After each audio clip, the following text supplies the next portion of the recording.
We are all, to some degree, products of our environment. Consequently, national origin, education, gender, race, income, age, and religion influence our opinions about climate change. The following examines each of these factors. People from various countries have different opinions about the risks of global climate change. At the extremes, people in Japan express the most concern about the problem, whereas people in the United States express the least. Many indicators suggest that people in the United States, relative to citizens of other developed countries, are less adverse to long-term risks, such as climate change. A. Savings accounts provide financial buffer against fluctuations in income or expenses, as well as funds for retirement. Net savings accounts per United States household have declined to nearly zero, whereas households in France, Germany, Israel, and Italy deposit over 10% of their disposable income into savings accounts. B. Obesity, defined as when someone's weight in kilograms is more than 30 times the square of their height in meters, is associated with increased risks of hypertension, diabetes, cardiovascular diseases, respiratory problems, musculoskeletal diseases, or some forms of cancer. Therefore, human life expectancy decreases with obesity. Obesity is rising in many countries, but is highest in the United States, where it afflicts 1/3 of adults. C. The United States is the only wealthy industrialized nation that does not provide nearly universal health care for its citizens. These indicators reflect a positive, can-do attitude in which one takes advantage of current opportunities rather than dwells on negative potentialities. Hard work and ingenuity will prevail over misfortunes that may arise.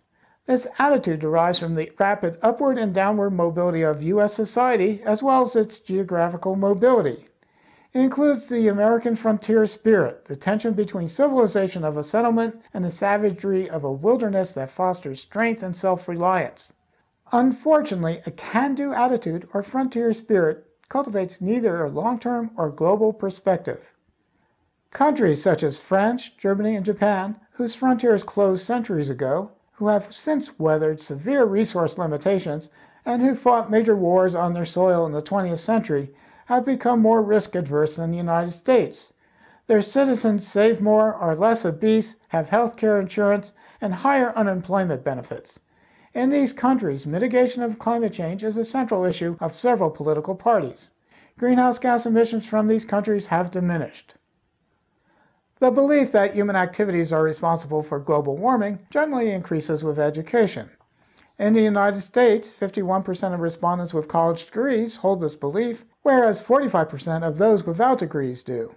Similarly, professional Earth scientists who focus on climate issues are more likely to hold this belief than other Earth scientists.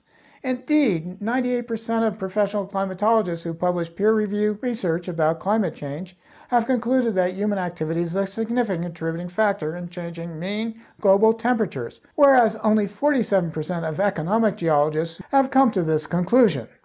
Most polls indicate that females in the United States are slightly more likely than males to believe that global warming is happening due to human activity and to support greater expenditures on mitigating climate change. Race doesn't appear to have an effect on opinions about climate in the United States, but there are differences among regions and communities.